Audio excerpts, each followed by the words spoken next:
नमस्कार। रोजाना हिमाचल के खास बुलेटिन में आप सभी का बहुत बहुत स्वागत है। मैं हूं आपके साथ भावना Ranaut.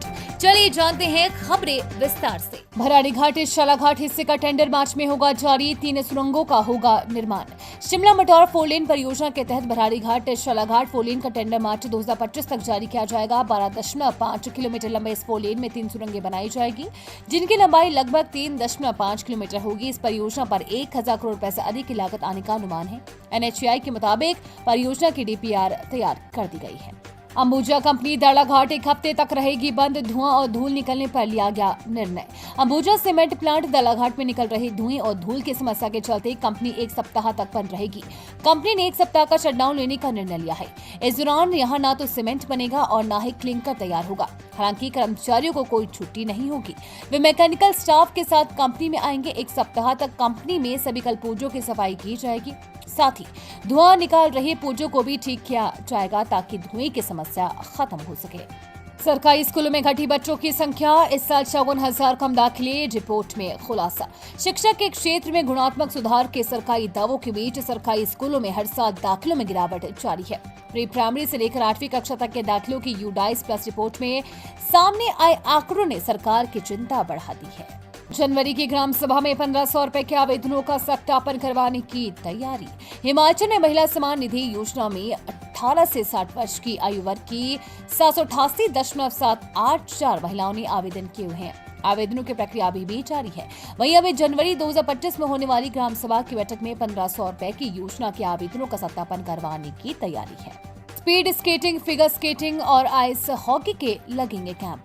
Shimla ice skating club के सदस्य पंकज प्रभाकर ने बताया कि फिलहाल बर्फ की परत पतली है, इसमें शाम को स्केटिंग करना सुरक्षित नहीं है। उन्होंने कहा कि जैसे जैसे सर्दियां बढ़ेंगी बर्फ की स्थिति में सुधार होगा और शाम के सत्र शुरू किए जा सकेंगे।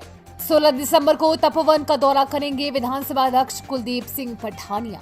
हिमाचल प्रदेश विधानसभा अध्यक्ष कुलदीप सिंह पठानिया 16 दिसंबर 2024 को सुबह 11:30 बजे तपोवन विधानसभा परिसर का दौरा करेंगे। पठानिया तपोवन विधानसभा परिसर में चल रहे मरम्मत कार्यों का निरीक्षण करेंगे और जिला प्रशासन द्वारा शीतकालीन सत्र के लिए की जा रही सुरक्षा व्यवस्था का भी जायजा लेंगे। शिमला में 1.10 किलो चरस समेत व्यक्ति गिरफ्तार, मिली थी गुप्त सूचना। NDPS एक्ट के तहत केस दर्ज। हिमाचल प्रदेश के शिमला में एक व्यक्ति को 1.010 किलोग्राम चरस के साथ गिरफ्तार किया गया है। वहीं एक अन्य मामले में एक युवक से 321 ग्राम चरस के साथ उसे पकड़ा गया है। IIT मंडी में 2 छात्राओं से यौन उत्पीड़न मामले में आरोपी प्रोफेसर को नौकरी से निकाला। यौन उत्पीड़न मामले की जांच के लिए गठित आंतरिक शिकायत समिति की रिपोर्ट के बाद बोर्ड ऑफ गवर्नेंस यानी कि BOG ने आरोपी प्रोफेसर पर कार्रवाई की है। जानकारी के अनुसार 2 बीटेक के छात्राओं की शिकायत पर मामला जांच के लिए ICC को सौंपा गया था। जांच में छात्राओं की ओर से लगाए गए आरोप सही पाए गए। आगामी 3 वर्षों के दौरान सड़क निर्माण, विद्युत आपूर्ति, पेयजल एवं सिंचाई व्यवस्था को सुदृढ़ बनाने के लिए करीब 1,000 करोड़ रुपयों की धनराशि का प्रावधान किया जाएगा। इसके साथ ही जिला चंबा में सुरंग नेटवर्क को विस्तार देने को लेकर भी कार्य किया जाएगा। चंबा-चुवाड़ी सुरंग निर्माण भी प्राथमिकताओं में शुमार है। ये बात विधानसभा अध्यक्ष कुलदीप सिंह पठानिया ने शहीद आशीष थापा राजकीय वरिष्ठ माध्यमिक विद्यालय घटासरी में वार्षिक पारितोषिक वितरण समारोह की अध्यक्षता करते हुए कही। उन्होंने ककीरा, घटासरी तथा आसपास के क्षेत्रों से संबंधित विभिन्न संपर्क मार्गों का निर्माण करवाने की भी बात कही। इसमें गांव बंडीगी, अटवाली, मोरनाची, कुडीरा से नुई वाया वासी, फोगला, निचली मामल, खडीरा से ओहरा, मील मगनुई से रुड़का, मखोली, लडोली आदि संपर्क मार्ग शामिल है। संगड़ा मंडल इकाई द्वारा रणजीत चौहान को सर्वसम्मति से चुना अध्यक्ष भाजपा। सिरमौर जिला में भारतीय जनता पार्टी के नवगठित मंडलों के अध्यक्षों को चुनने की प्रक्रिया में रेणुका चुनाव क्षेत्र के नवगठित भाजपा मंडल संगड़ा के अध्यक्ष पद के लिए 25 पंचायतों के भाजपा प्रतिनिधियों और कार्यकर्ताओं ने रणजीत सिंह चौहान को सर्वसम्मति से अध्यक्ष मनोनीत किया। होम स्टे नीति को मंजूरी, 13 नगर पंचायत बनेगी, गेस्ट शिक्षक रखेंगे, जाने 20 बड़े फैसले। हिमाचल प्रदेश मंत्रिमंडल की बैठक गुरुवार को राज्य सचिवालय में मुख्यमंत्री सुखविंदर सिंह सुक्खू की अध्यक्षता में आयोजित की गई। बैठक में कई अहम फैसले किए गए हैं। मंत्रिमंडल के फैसलों की जानकारी मंत्री हर्षवर्धन चौहान ने दी। बैठक में राज्य मंत्रिमंडल ने पिछले 2 वर्षों में विभिन्न नीतियों और कार्यक्रमों को लागू करने में उनके अटूट समर्थन के लिए प्रदेश के लोगों और कांग्रेस हाईकमान का आभार व्यक्त किया। मंत्रिमंडल ने बिलासपुर में आयोजित 2 साल के समारोह के सफल आयोजन के लिए कांग्रेस पार्टी कार्यकर्ताओं और सरकारी विभागों को भी धन्यवाद दिया। मंत्रिमंडल ने 13 पंचायतों का दर्जा बढ़ाकर नगर पंचायत किया गया है।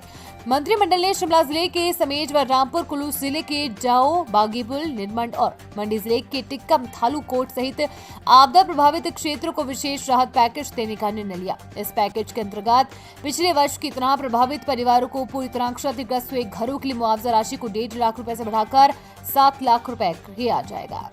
केंद्रीय मंत्री नितिन गडकरी से मिले मंत्री विक्रमादित्य सिंह, प्रदेश के विकास के लिए उठाई ये मांगे। प्रदेश के लोक निर्माण मंत्री विक्रमादित्य सिंह ने आज दिल्ली में केंद्रीय सड़क परिवहन और राजमार्ग मंत्री नितिन गडकरी से मुलाकात की। इस दौरान उन्होंने केंद्रीय सड़क निधि के तहत राज्य को 350 करोड़ रुपए स्वीकृत करने के लिए केंद्रीय मंत्री का आभार जताया। विक्रमादित्य ने कहा कि केंद्रीय सड़क निधि के तहत स्वीकृत राशि राज्य में सड़क कनेक्टिविटी को सुधारने और आर्थिक विकास में महत्वपूर्ण भूमिका निभाएगी। साथ ही मंत्री ने पर्यावरण को वन और जलवायु परिवर्तन मंत्रालय से रोपवे परियोजनाओं को वन स्वीकृतियों से छूट देने के लिए प्रदान की गई सहमति के लिए भी आभार व्यक्त किया। उम्मीद है आपको आज का बुलेटिन पसंद आया होगा। इसी के साथ हिमाचल की तमाम खबरों को जानने के लिए रोजाना हिमाचल के पेज को फॉलो, लाइक और सब्सक्राइब करना बिल्कुल न भूलें। धन्यवाद।